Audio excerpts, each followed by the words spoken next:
Welcome to Post Break. My name is Chris Peterson. I'm an EP at Nice Shoes, and I'm board secretary of the Post New York Alliance. Today's topic is a roundtable on strike topics, or maybe we should say post-strike topics.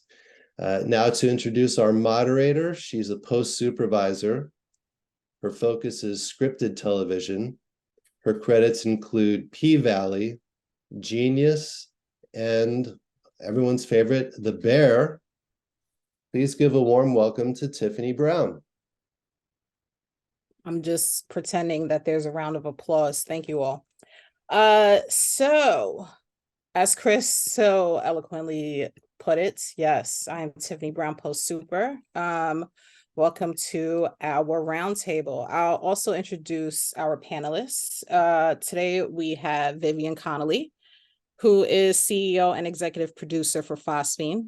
We also have Nancy Allen joining us. She is a freelance music editor. We also have Janice Vogel, who is an editor, an assistant editor, and creative coach. And last but definitely not least, we have Jennifer Myers joining us, who is the Eastern Executive Director for MPEG. Wonderful, wonderful. So just to kind of give a quick recap, if you've been living under a rock, of course, SAG has reached a tentative agreement. Although they have not fully disclosed the details, we have a few bullet points we'll give here.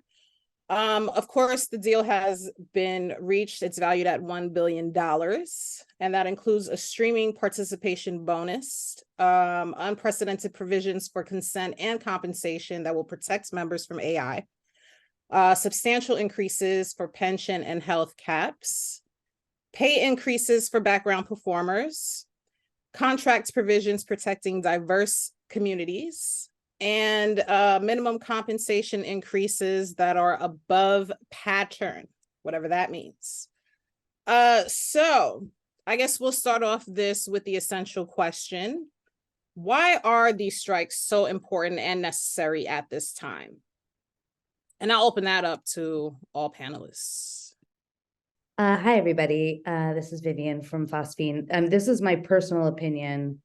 I do feel like the writers in particular were a bit the canary in the coal mine for workers' rights in general. And I think though it put a lot of pressure on all of us, they're a pretty small group and they held out an incredibly long time for very important changes that I think actually help all working people and not just people inside of our industry. So though we took a hit, I think it was important and impressive and needed to be done right now in order to set a precedent for future issues inside our industry.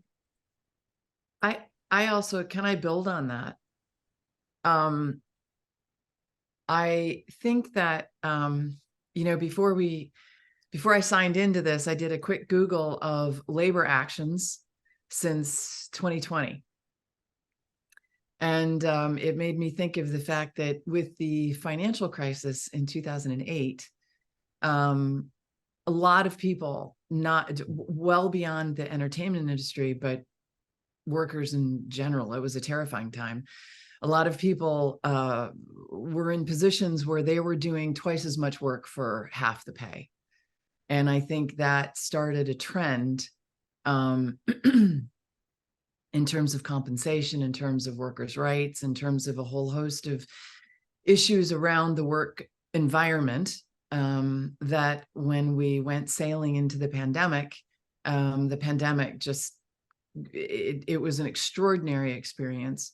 And in light of that, I think that workers are really looking differently at how they want to work, at what their value is. I did a quick Google search of strikes since 2020. You had the historic event that happened with United Auto Workers, and those people gave up a lot for the financial crisis in 2008 to literally work to give their industry a chance to survive. You had the hotel workers in Las Vegas, you have Kaiser Permanente, you have teachers in Portland who just went on strike, Cal State University, workers in Mexico City federal courts did a whole thing where they just ground everything to a halt. UPS negotiated historic wage increases. You had the unionization efforts at Amazon, Starbucks, REI, the New York Times tech workers. I think all of that is a function of the fact that workers are assessing their own value at a time, at this time, differently than they have historically for decades. And I think that labor is indeed having a moment, and unions in particular are. In 2009, 48% of Americans approved of labor unions. That number is now at 68%. So I think a lot of people are looking for organized protection. And I think that's part of the reason why these strikes now are so important. We've had so many contract negotiations where we haven't been able to address the significant issues. The sideline letter syncing our contract with the SAG and the DGA and the WGA, keeping the different unions separate is a way to control the employees. So that's a very long and sort of buckshot response to a specific question. But I think there's a lot of reasons why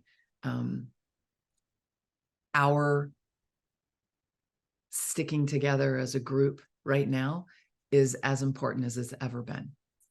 I agree. And thank you so much for that, Nancy.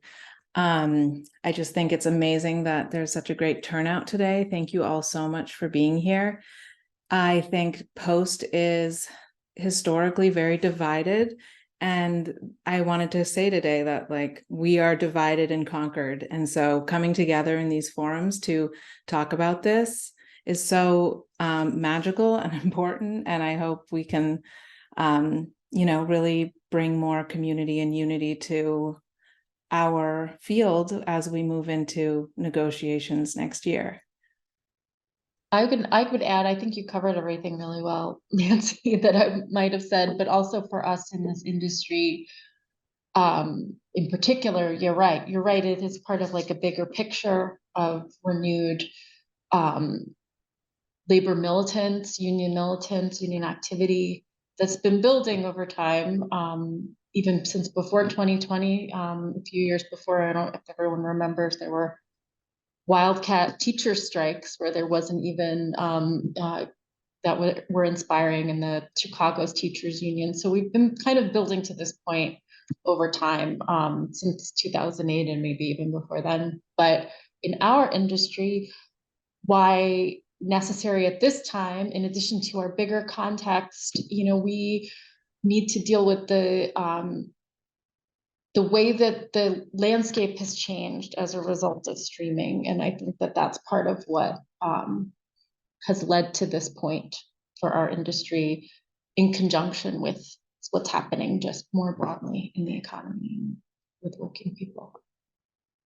So I think you all have touched on my next question. So I followed up with this.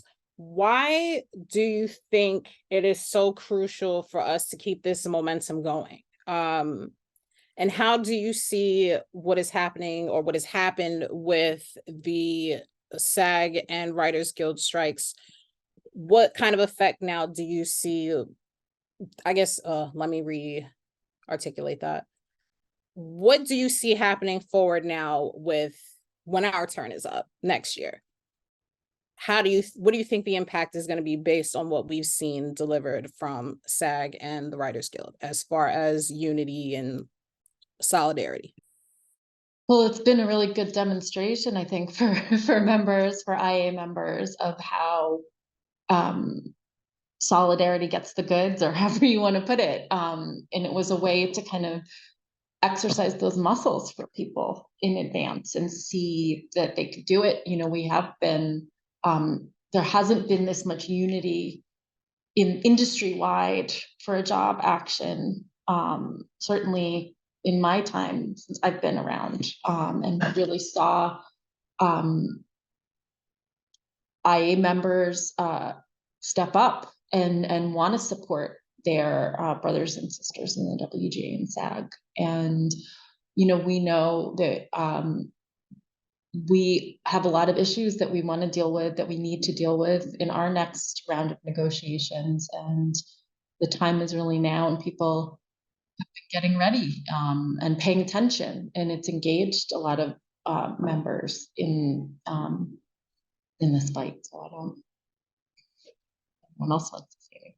Yeah, we were so close to saying yes to a strike last time around. And so it's so incredible to be witnessing what's happening now and preparing ourselves to have more unity next time. I talked to a lot of editors, and I wouldn't say there's a consensus around being, satisfied with our working conditions. I think a lot of people want to work less hours and have more compensation and paid family leave. And there's such big issues to talk about. And the more we talk about them, the more we come together and share these things, the greater our chances are of having a strong chance of it next time. And I just wanted to add, I'm in VFX where we aren't unionized, but the industry is nonetheless affected by the changes, and the trends that the unions push through. So even though we aren't technically union, these trends affect us and affect our employees, and we go with the tide. And so I think it affects non-union post professionals as well in a positive way. Yeah, like somebody said earlier, setting precedents. Yeah, I think it was you, Vivian. Setting precedents everywhere is so important.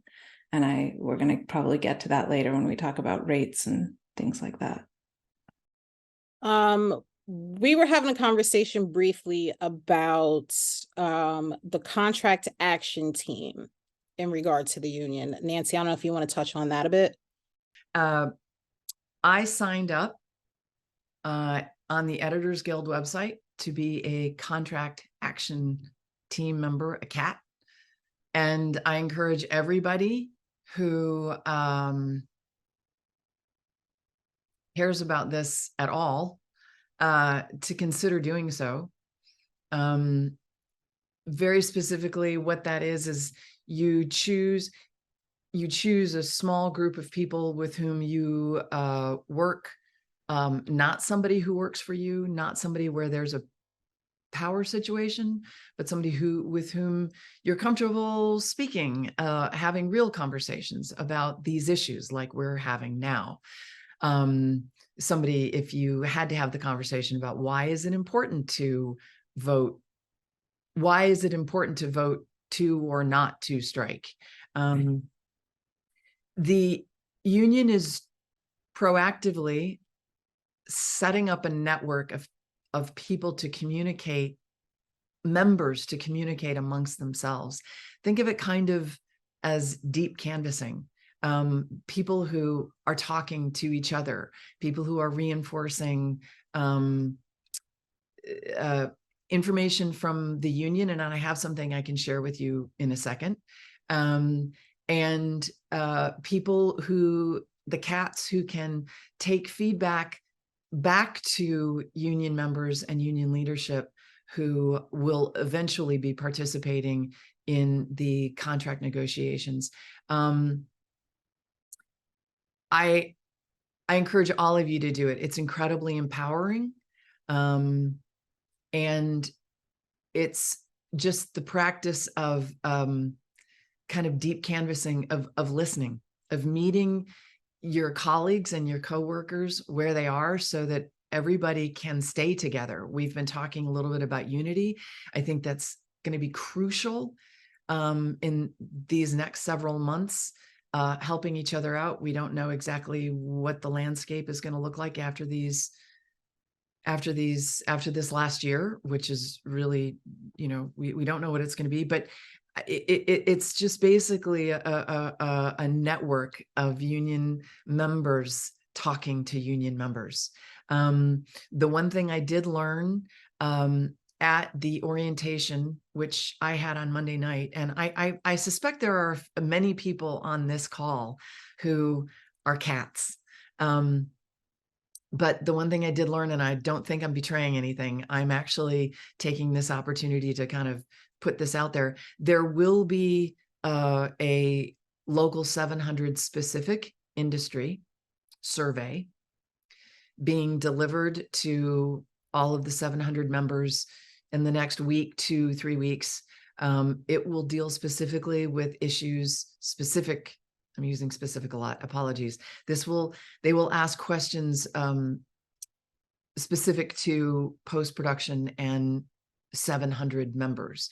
There was apparently a lot of feedback about the general IATSE survey, which I personally felt was geared very much toward broad production issues, and didn't really give me a chance to express what I thought was important and what I hope will be some of the negotiating points in this upcoming round of contract negotiations.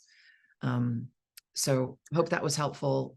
If anybody has questions, feel free to email me about the cat thing in general, or more importantly, just go to the union page. Maybe somebody, can we post a link in the chat room where people can?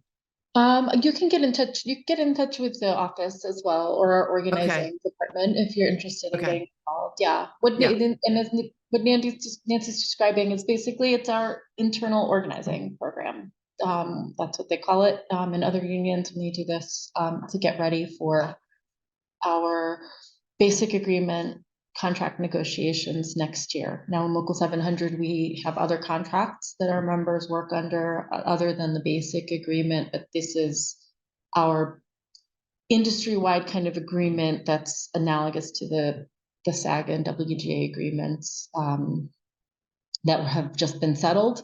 And we are a big local within an international union that's also going to be negotiating that agreement in conjunction with other locals. And so we have a lot of moving parts. So this is how we're getting ourselves ready in Local 700. And yet you're right, we are going to have our own bargaining survey for our local negotiations. That's part of that process that also includes general negotiations that affect all of the locals.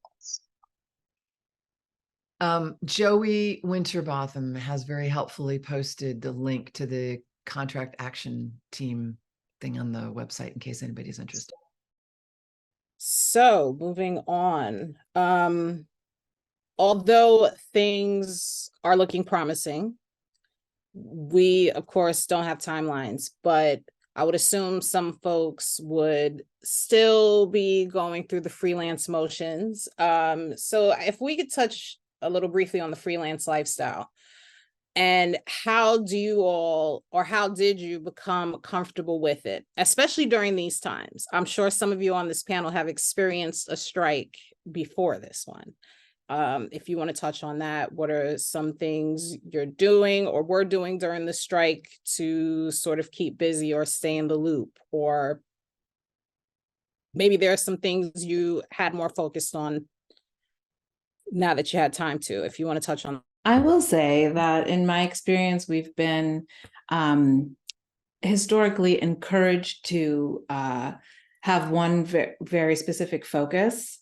And I've always considered myself sort of a Jill of all trades, but at some point I chose editing and I made sure that my resume only displayed editing and everything was editing related. And in times like these, it becomes important again to be able to pivot and to draw on different resources that we have. So, you know, a lot of my coaching clients, I'm helping them understand what different income streams they could develop, and developing not just a plan A and a backup plan, but like a plan A, B, C, and D. And it's just interesting because I think times are going to continue to be a bit unpredictable for a while. I've had to stop saying uncertain in my own life because I needed to just like switch my perspective to exciting.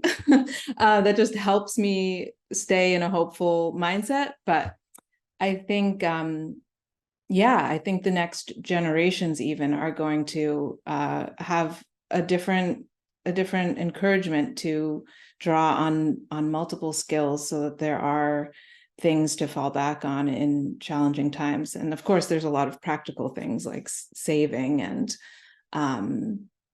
saving. But I'd love to hear from others what they're thinking about. I'm a business owner, so I can't really speak to the freelance experience, but in terms of, you know, what Phosphene's been focusing on as a company is just what do we have to do to retain our team?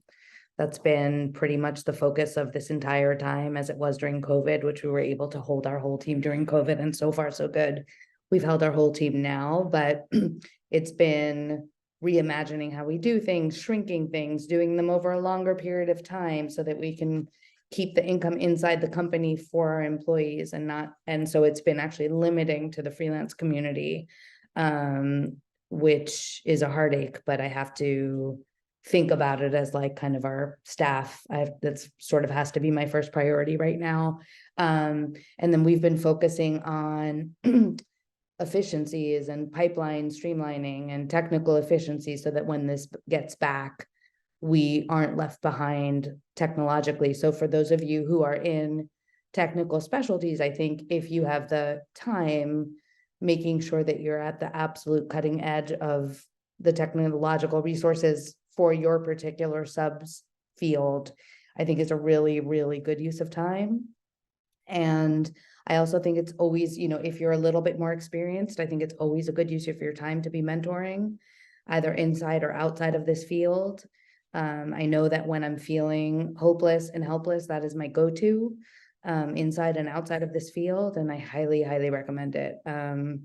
You know, in terms of side hustles, I've heard about people doing everything from working in bowling alleys to babysitting. I know I myself babysat on the side till I was in my late 20s, early 30s. So, you know, everybody has to, and that wasn't because of strikes. It was just whatever you had to do to make ends meet. And I think a lot of us are in that situation. And I just want to say there's no shame to any of that. And whatever you have to do to get by, to kind of filibuster until things are back on track, everything's okay as far as I'm concerned. And I don't think anything will negatively affect your resume. I had people ask me that question.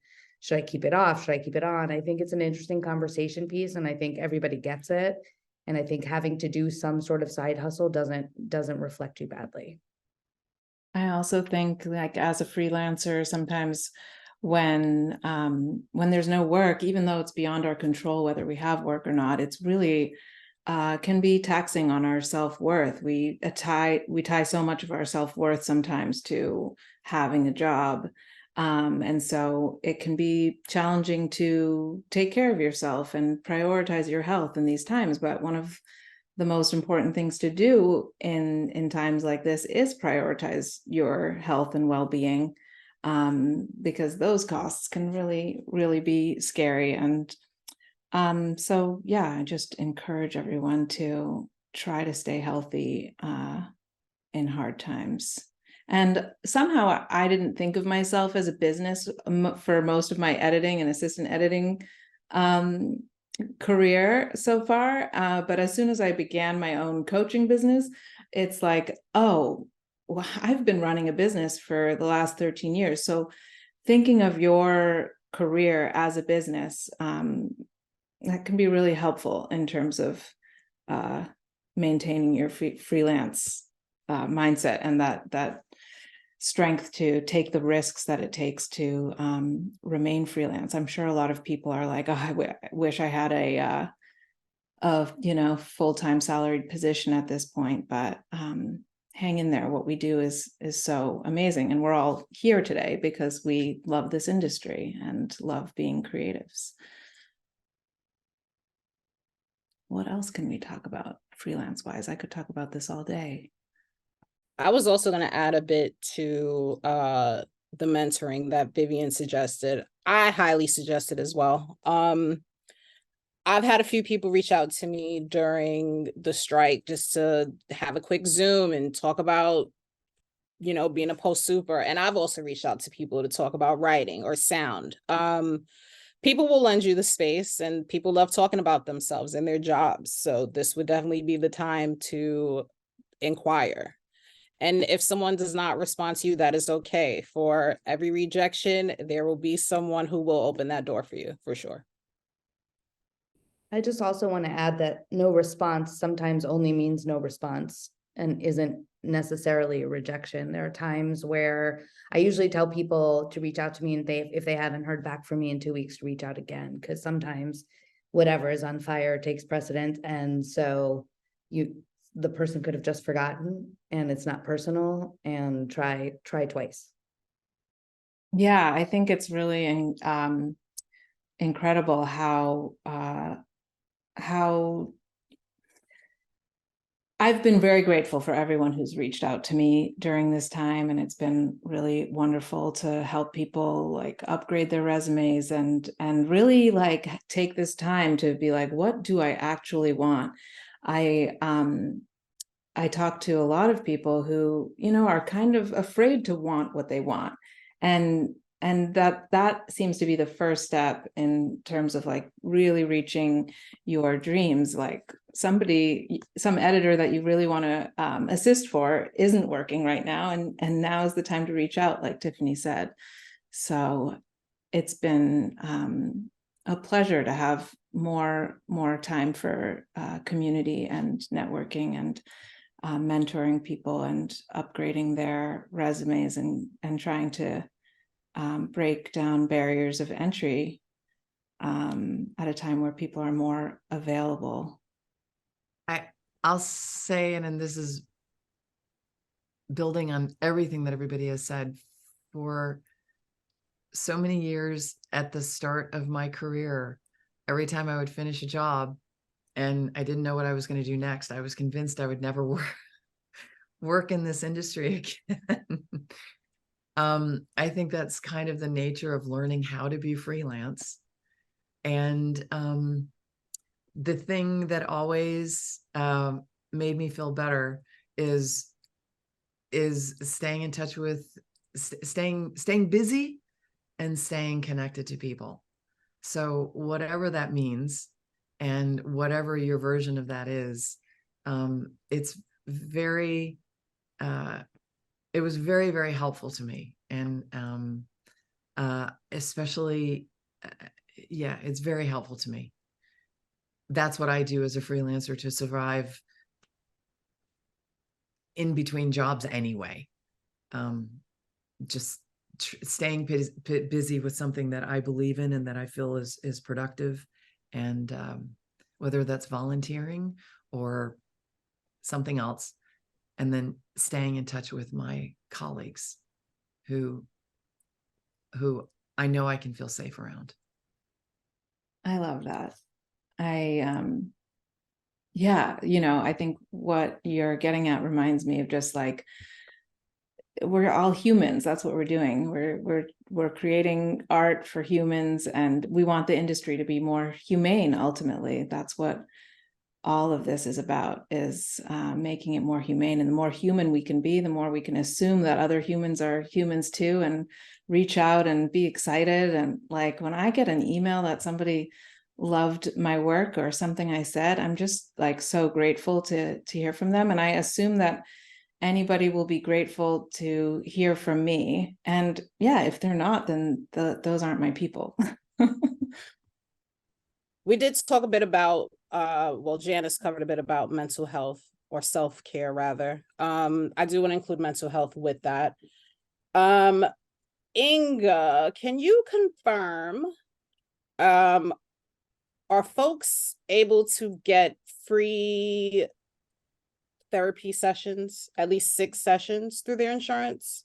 I believe so. Through if you're in the union and if you have insurance, you should be able to take advantage of those services. And I'm gonna post a link also where there's some phone numbers for mental health, and that you can reach out if you need somebody to talk to. So those services exist and also exist in other places, which we're gonna give you guys at the end of this panel a list with resources and things that you can look into. So those things are out there. So it's important to keep that in mind. Yeah, I'm happy to share on a personal note that I found my therapist through Talkspace.com. I pay a $5 copay per session, and I've been with her for about 2 years, and I've had therapy for the past 13 years, and she's the best therapist I've ever had. So I'm just really grateful to my union insurance, and I'm so relieved that there's a bit of an extension for the few hours that I was able to acquire this year. It's really, really tough out there, and I just want to send my love to everybody who's been struggling, because it's real. Well, now that the strike is ending, we know people are itching. This is going to be the $64,000 question. What rough timelines should folks expect? I think, Vivian, you may be able to speak to this. I can speak to VFX, which is later in the game than some of the rest of you. So for us, we are able to stay afloat currently with our current roster through January. Where we really see empty spots are February, March, April. And I think that's true for VFX in general. So when things are coming back, you know, there's obviously a beat before we're involved other than supervising and prep. And so for us and for VFX in general, I mean, from all the vendors who I've spoken to, the first quarter of next year is going to be where we really feel it. So for if there are any freelance visual effects artists on here, that's when we really feel it's going to be very, very stark. I have a feeling for editorial and for other departments, it'll be a little bit sooner. Yeah, I'd say for editorial, I know that there are shows that should be expected to start up once things are fully clear with SAG. But of course, everyone's timeline is different. I'm sure there'll be some super push to get things done expeditiously. And then we also have holidays approaching, so that is something to keep in mind, right? We have Thanksgiving right around the corner, Christmas is following behind, and then New Year's. So things may resume, but you will also have the hiatus to think about. You would have more inside information than me, but I certainly with the political figures like the mayor's office of media and entertainment, their expectation that they communicated to the guild in New York was that things would ramp up pretty quickly once the strikes were resolved. But we have known at the Editors Guild that, you know, we're post production, so we're going to have a lag. So part of what is our task in the world of post production, whether it's the Guild or whether it's the Post New York Alliance, is to remind people of that we're still here. Once everybody else is working again, we may still need to be collecting resources and asking for help. Certainly our groups that we lobby as part of have been talking about how to go to the state and get that done, so that we have those resources available to our members, to the post infrastructure in New York that needs to be here in order to be ready to take on the work when it comes back and employ everybody. So I'm just looking at our calendar right now. Of the shows that I'm aware of coming back, they're shooting earliest February. That doesn't mean that's true for everybody. But so if you think about, even if there's sort of tandem work a little bit in VFX, like, again, I'm only speaking for VFX, the earliest work would be back as March, and that's pretty optimistic, I think. So I think really February, March, April are going to be challenging in the VFX space. But I, you know, once the Writers Guild, you know, came to terms with AMPTP, the projects that were sort of had a pin in them started to reboot a little bit. So like budgeting started happening, little things started happening. Then there was a pause when the actors didn't accept the first offer. And now I'm hearing it again, but tentative dates are sort of shooting February, March. of the ones I'm aware of. Now that we have an idea, some sort of idea of when things will resume, I know that there has been a lot of talk recently about pay rates. How important is it to maintain your current rate while working in this field, especially post-strike? I've only had 2 times where I asked for a higher rate and I was like ghosted from that job. It was once in like the early 2000s and once just a couple of weeks ago. And I think it's really important to set a precedent for our rates and not budge out of fear and scarcity, though I do understand like the absolute need for finances. So I think that the most important thing about this is that it's always a conversation. I've always been respected for asking for my rate or more, and I've always sometimes been surprised about that as I was coming up in the industry. But I think it's important to have these things be a conversation, keep the curiosity and discussion alive in this dynamic, and not think that once you say something, that's the end of it. If that's the case, then that kind of was a red flag to me, that those aren't the kind of people I want to work with. People who don't come back to me and say like, ooh, that's a little more than I can pay. Well, could you do this? Like, negotiation should be a process and a conversation. And a lot of us fear negotiating, but it should be a conversation, and noticing whether you feel safe and open to talk to your potential colleagues, managers about rates is going to show you whether you're going to have good dialogue with them when you're in the job. So that's some of the things that come to mind. I wouldn't mind sort of complicating that a little bit. Sure. So obviously I'm a business owner, and so I'm in a different position than so many other people on this call, but I think it sort of depends on who's paying you, right? Like if you're getting paid directly from the studio and you're on the show's payroll, that's a different thing than if you're at a studio that's for the last year been in a really tough, I'm going to personalize it. Obviously, like we floated a team through COVID, we floated a team again through these 2 strikes. And so we're in a much leaner position than we might have been in had we not done that. And so I could see us ask, particularly if there's like a little bit of work right now while prior to things picking up again, I could imagine us asking for caveats just to try to keep as many people employed as possible. And it's something that we've been thinking about. It's not something that we do typically, but it's something that we're thinking about. So if you're in a situation with someone who you trust, who you have a precedent with, who you trust is not there to take advantage of you, but really is trying to do the right thing and is in a tough spot, I think it's okay to make temporary caveats, and you can really specify the duration of that. But if you're in a position to do so and you're able to, I think a lot of the independent companies are going to be in a tough spot for some time as a result of this. And that's sort of not the same issue as the studio issue from my vantage point.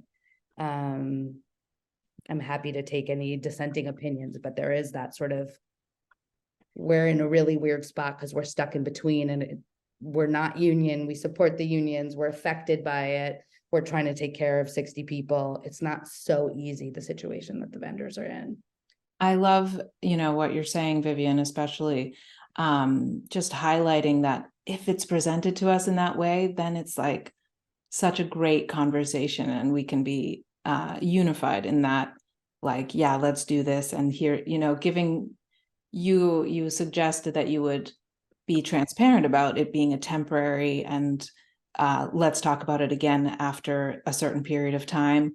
I think that trustworthy way of negotiating is so beneficial.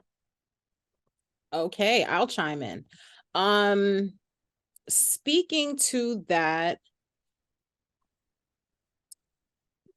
how do you think it works now that studios are cutting down the work?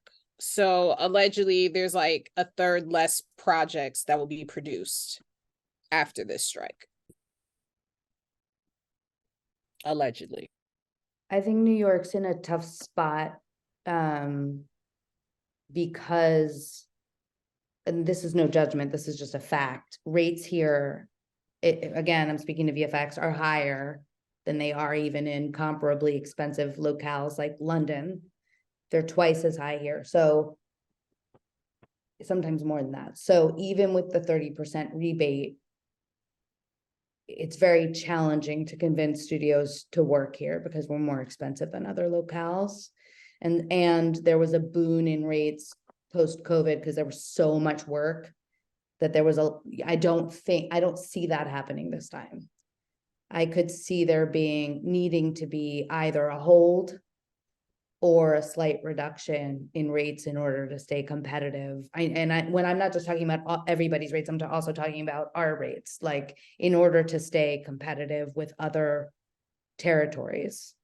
And I don't know if that's applicable to fields that, can't so easily happen anywhere, like editorial is usually with Post, and if Post is in New York, perhaps there's some protections there, but VFX, which is a little bit more nimble and can take place anywhere, the argument to keep it in New York will always be a financial one from the studio standpoint. And so I think it's going to be maybe a recalibrating a little bit.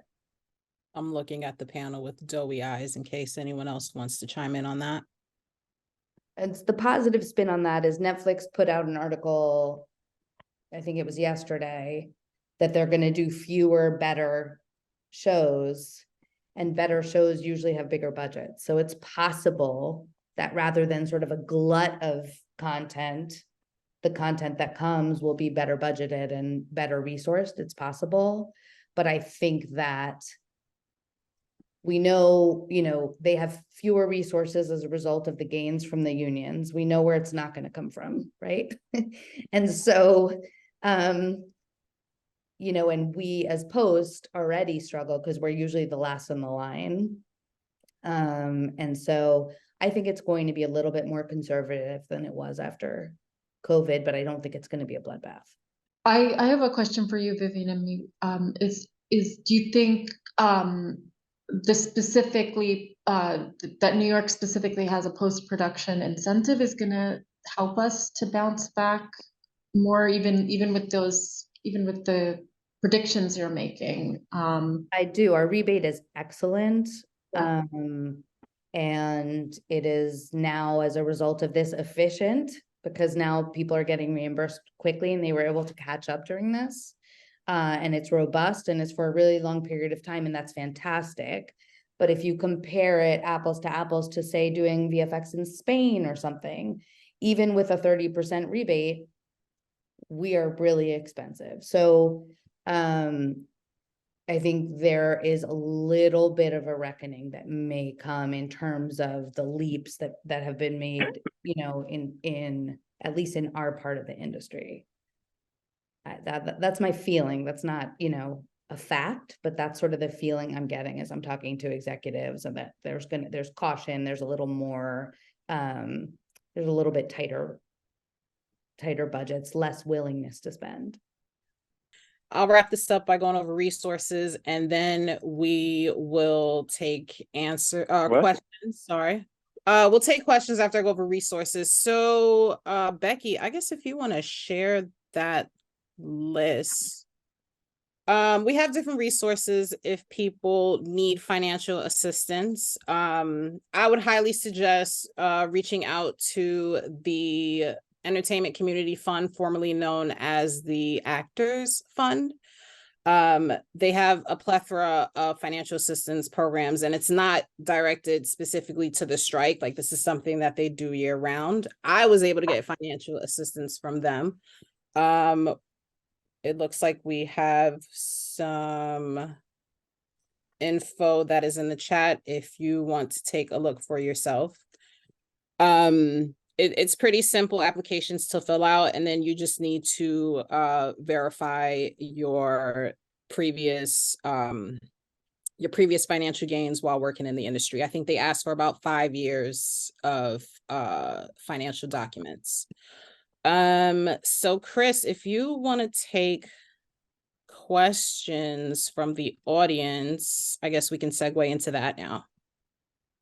Thanks, Tiffany. I can read a couple from the chat here. We're almost at the top of the hour already, but here's one. Yesterday, the New York Times reported on the deal being reached, and a quote from that article reads, contracts with powerful unions that represent Hollywood crews will expire in June and July, and negotiations are expected to be fractious, end of quote.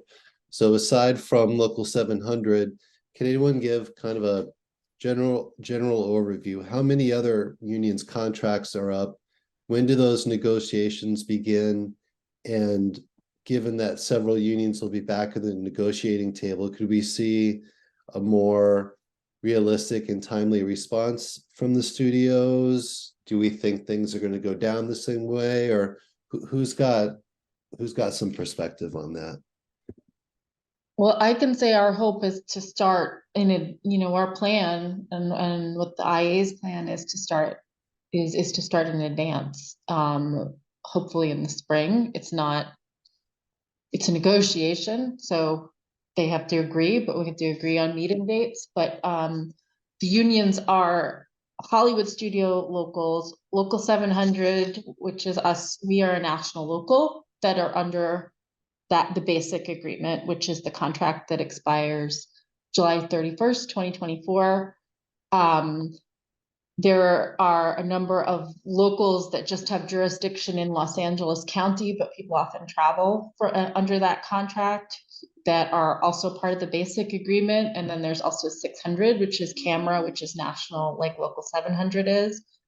And I don't know the exact expiration of the Teamsters agreement, but they are also going to be in bargaining around the same time. And they're also in the motion picture industry pension and health plans, which is the same benefit plan that 700 is in, and that Local 600 is in, and that the other Hollywood studio locals in IA are in. And there is another IA contract that's expiring in August called the Area Standards Agreement, which does not apply in New York, but affects locals that have jurisdiction in New York. It's a lot of studio mechanics locals in other parts of the country. So we will have our own lineup of contracts expiring all in a row. And the locals in New York, or that have jurisdiction and contracts that apply for New York hires that are in the basic agreement, are the Editors Guild and the Cinematographers Guild that are part of the IA. Great, thank you. And another question, a couple questions regarding rate are, how do you recommend negotiating rate if you're not part of a union?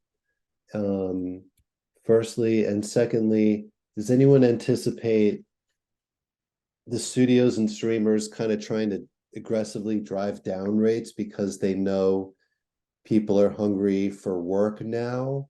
Or do we expect rates to go through the roof because a bunch of content is going to have to get crammed through the pipeline? Or what are anyone's takes on that and recommendations for handling that? I have some thoughts. First of all, employers are required by law in New York to list rates now. So if you're applying for something and it doesn't say what the salary, it can be a range, commensurate with experience, but it's actually illegal not to put a rate down there. So you should know the range that you're walking into when you have that meeting. I'm so glad they did that. That's just so obvious and fair now that it's in place. So you should be able to negotiate within that range. And I think it was it Janice who said, if you're negotiating with somebody and it's sort of a brick wall, it's maybe not the place you want to be anyway. You should be able to explain what you need and what you need to make ends meet, and it should fall within that range. that was posted. In terms of your second part, Chris, I don't think either thing is going to happen. I don't think rates will go up the way they did after COVID. And if anything, the studios may try to drive them down a tiny bit, but I think it's more about remaining static for a minute. That's my guess.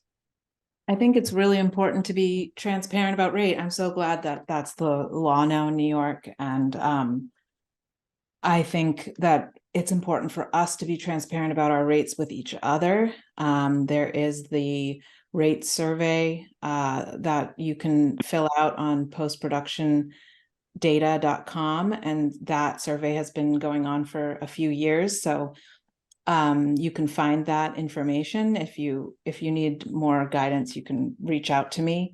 I think, like, it's a big conversation how to negotiate rates. We could do a whole talk on that probably, especially in terms of getting into the fine details of like what language you can use, how to do it in person, how to do it by email.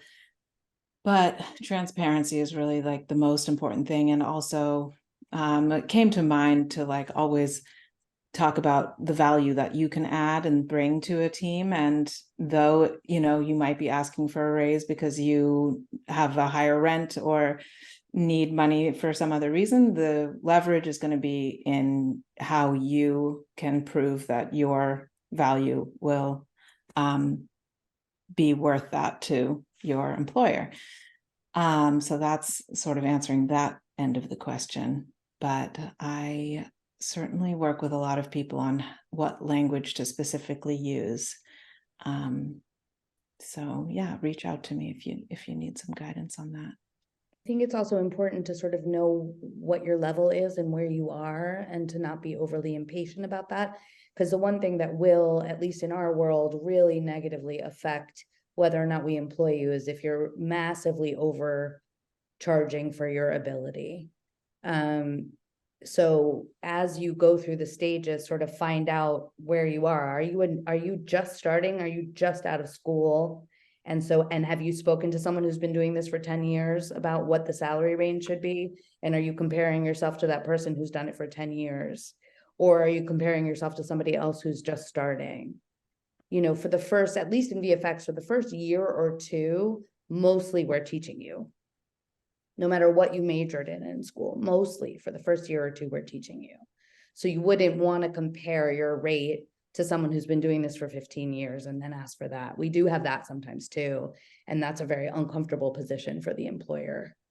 I will add, I just want to say so I think that the Post New York Alliance is, especially for everybody, a great venue to connect with other people and get feedback and share information. For people who are Editors Guild members, we also have a Know Your Worth wage survey. And it does include information or questions so you can compare, like what Vivian was just describing, where people are at in their career, different studios. I do encourage people who are Local 700 members to complete it if you haven't, because we want some New York information. It'll make it more valuable to you there. So we have a lot of West Coast membership. Tiffany, we're at the top of the hour. I hand it back to you to wrap everything up. Thank you all. This has been a pleasure and my first time moderating. Yay! I know there were some questions in the chat that did not get answered, so feel free to reach out to the education committee if you have burning questions that you would like to get answered. I think that is our time, and thank you all for attending.